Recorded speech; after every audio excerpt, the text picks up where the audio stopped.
Bismillahirrahmanirrahim. Assalamualaikum warahmatullahi wabarakatuh. Alhamdulillahirabbil alamin. Wassalatu wassalamu ala asrofil anbiya'i wal mursalin wa ala alihi wa ashabihi ajma'in. Baik teman-teman semua, pada kali ini kita akan membahas tentang konsep pendidikan yang terdapat dalam Quran surat An-Nahl ayat 125 sampai ayat 128. A'udzu billahi minasyaitonir rajim. Bismillahirrahmanirrahim. Ud'u ila sabili rabbika bil hikmati wal mau'izatil hasanati wajadilhum billati hiya ahsan.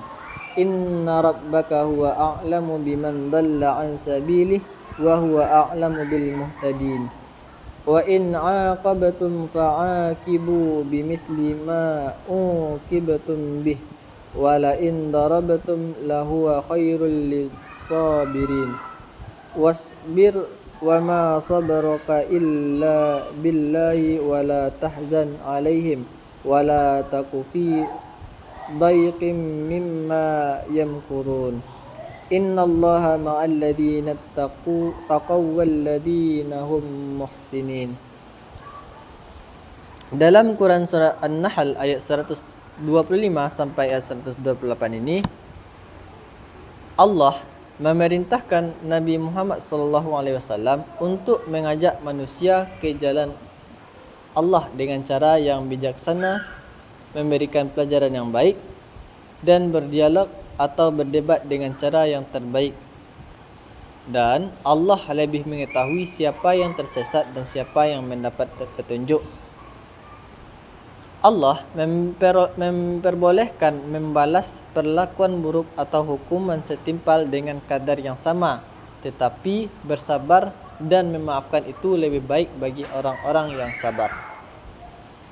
Allah memerintahkan Nabi Muhammad untuk bersabar dalam menghadapi berbagai kesulitan dan penolakan.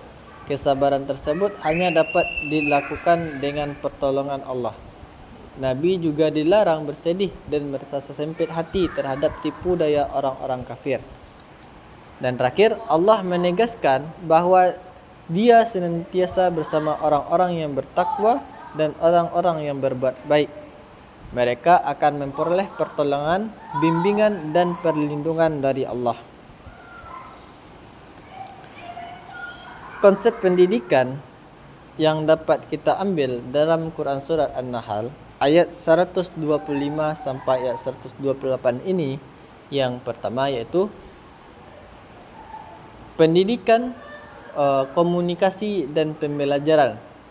Dalam Quran surat An-Nahl ayat 125 sampai 128 terdapat metode bagaimana cara berkomunikasi, bagaimana cara penyampaian pendapat yang baik ayat ini, yaitu dengan hikmah, nasihat yang baik, dan dialog yang santun, yang tidak menimbulkan perasaan sakit atau hati orang merasa tersakiti.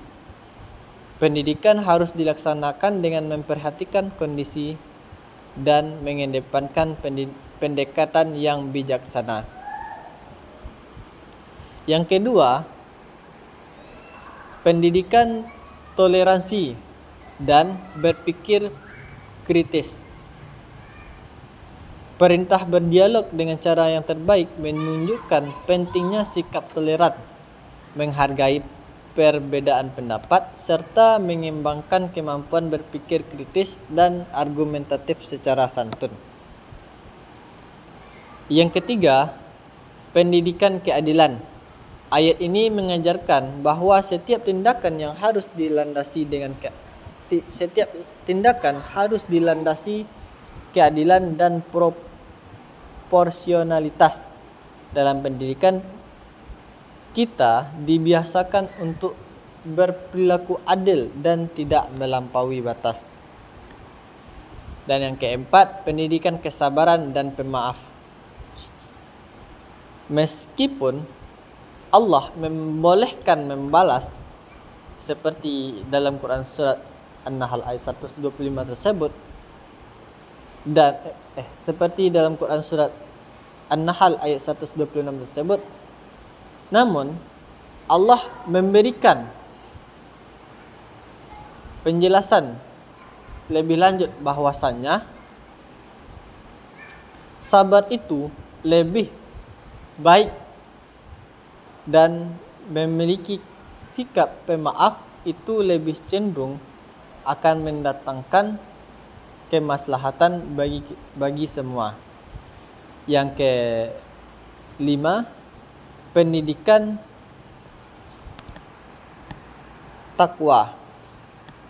Ayat ini menanamkan kesadaran bahwa kedekatan dengan Allah diperoleh melalui ketakwaan.